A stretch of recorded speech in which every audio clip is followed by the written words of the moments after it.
Hey, what's up everyone? It's JR again from Holy Faith TV. I'm on my way to Niagara Falls, Ontario, and I wanted to talk about a couple things today. Big news coming out of the weekend. Obviously, two big issues that seem to be dominating the Facebook feed, and the first one is the letter that was sent to Pope Francis back in August. It was dated July 24th, I believe. It was delivered to him August the 11th, and it was made public this past weekend after there was no response from the Vatican or from Francis himself to it. What it is a letter of 62 lay theologians and clergy together who combined to point out 7 areas where Pope Francis has either taught or propagated, I should say, heresy towards the Catholic faith. And they're all outlined in the letter. If you're interested, you can check out akacatholic.com, who has a copy of the letter and as well as some commentary on it. LifeSite News has it as well. Check those sites out if you're interested in what the details are of the letter. I'm not going to get into all of them here, but my take I wanted to express on all of it is the fact that I don't expect anything to change out of the Vatican or from Francis himself based on this letter. I think honestly they'll just dismiss it and continue to move forward in the direction that they continue to move in, which is to, rather than officially permit communion, Holy Communion, to public adulterers who live in, quote, second marriages, they'll continue on that path, and it really means nothing to them. Most of these clergy that agree with Francis have been entrenched in this mindset their entire lives as clerics, and I don't expect anything to change in that regard. So they can send all the letters they want, but until some kind of action is taken, I don't expect much to change. Although you never know. We have to keep praying. We have to pray for, of course, the Pope himself and the Holy Father. And people have this misguided notion that if anyone criticizes the Pope, you therefore must be a schismatic. And it's just not true. It's not part of Catholic teaching.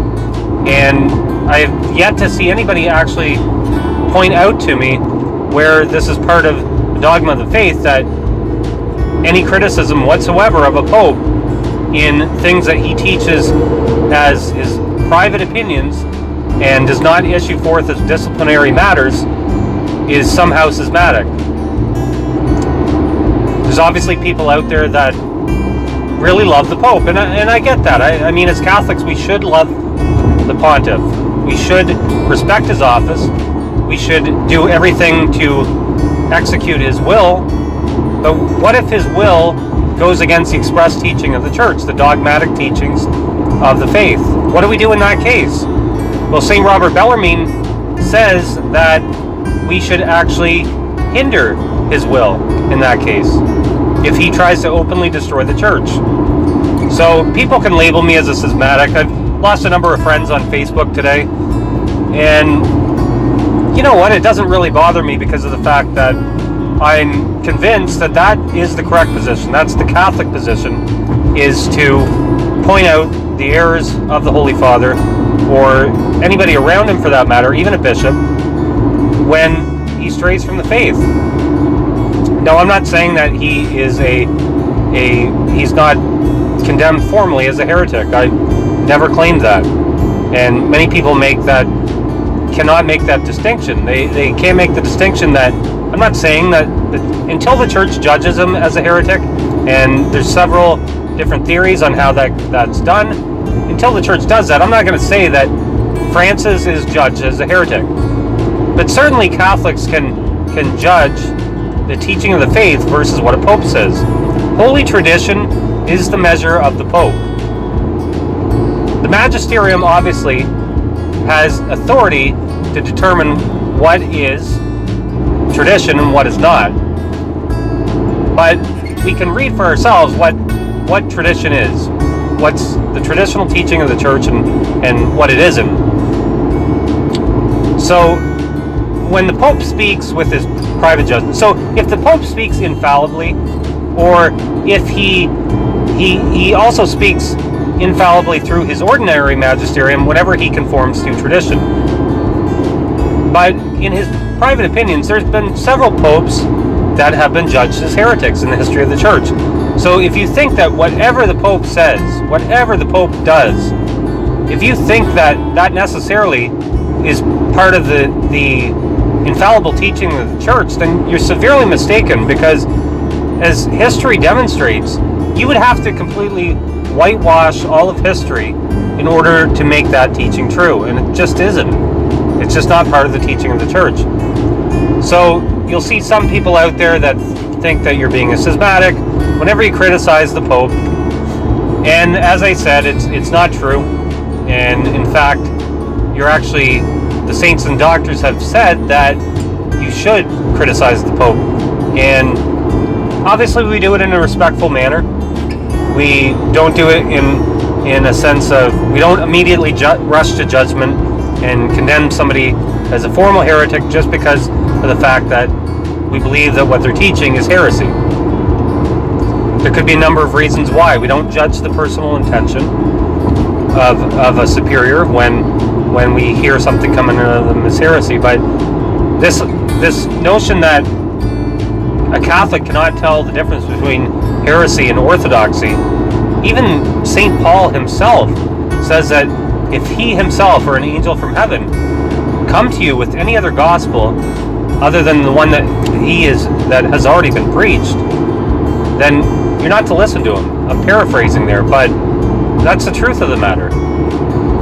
So that's always been a teaching of the church and always will be.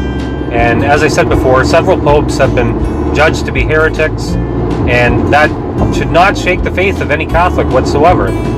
Just because a pope is judged to be a heretic, now I'm not formally judging Francis to be a heretic, but there have been several popes who have formally been judged as heretics in the past, or at least fostering heresy.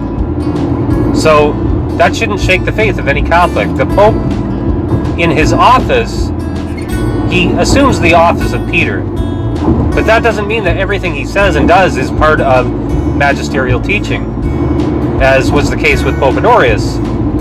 When he sympathized with monothelitism, he didn't do so it was judged, he didn't do so using his authority as the successor of Peter.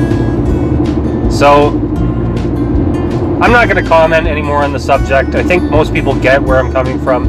Most of the people, at least watching this video, will understand where I'm coming from. So I'm going to move on, and I'll move on to the topic of the NFL and the major controversy.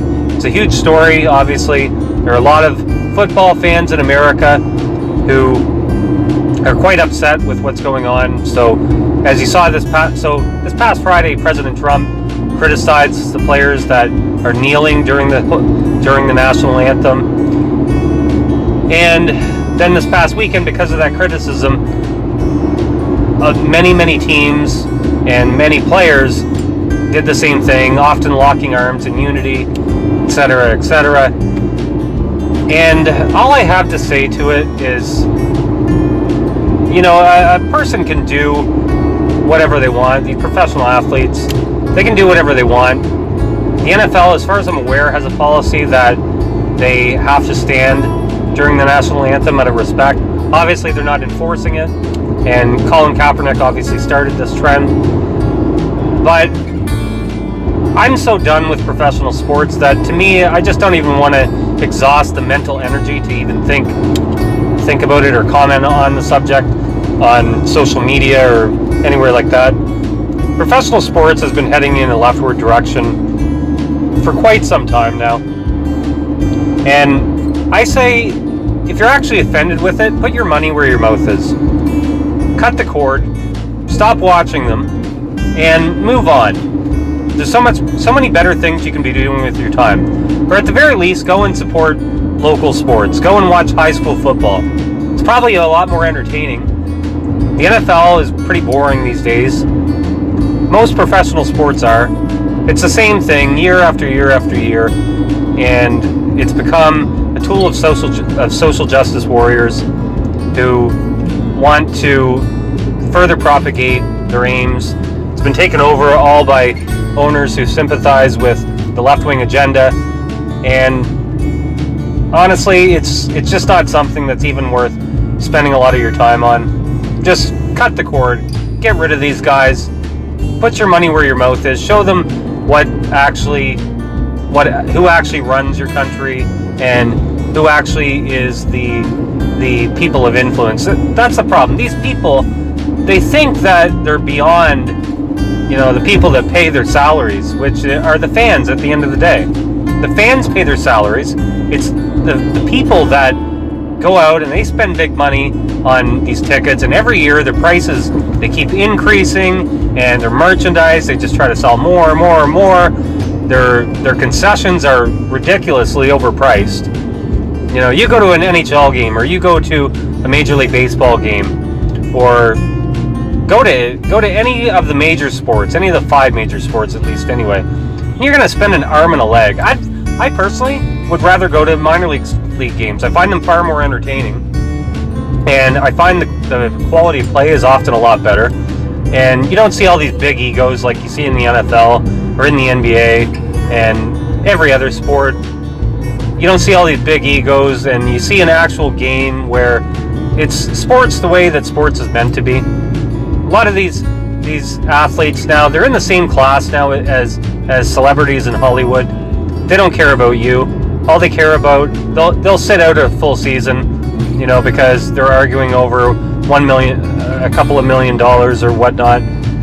And to just cut the cord, get rid of these guys. They're not beyond the people that pay their salaries or the people that drive ticket sales. And you might think that yourself, you can influence a lot of change, but it's a lot of people throughout the United States and even throughout the world that are getting fed up with it. And the only way that you're going to actually influence any change is to just stop watching. And like I said, over time, you're not even going to miss the product. There's so many better things out there that you could be doing, or that you could be spending that hard-earned money on. Instead of using it for season tickets, go use it on something else. Go spend it on your family, with your kids or whatnot. Go away for a weekend. Save that money for a couple of years and go on a good vacation somewhere. Although I wouldn't recommend Western Europe these days, but regardless, there's a lot of things that you can do with that money. And the NFL, it's so overpriced now, and it's all hype. Most of the games you watch, the past couple of years, the Super Bowl's been okay, but most of the games are terribly overhyped, and they're not a lot of fun to watch. And it used to be one of those sports, the NFL, where you could actually watch it and it was a true blue American sport, so to speak. But nowadays it doesn't give off that impression at all, and you're really seeing the chickens come home to roost now that President Trump tweeted what he did. Should he have tweeted it? I don't know. I mean, President Trump is oftentimes a little bit off the wall. He goes a little bit off handle. But, I mean, he can have his personal opinions as well. So, he tweeted what he did.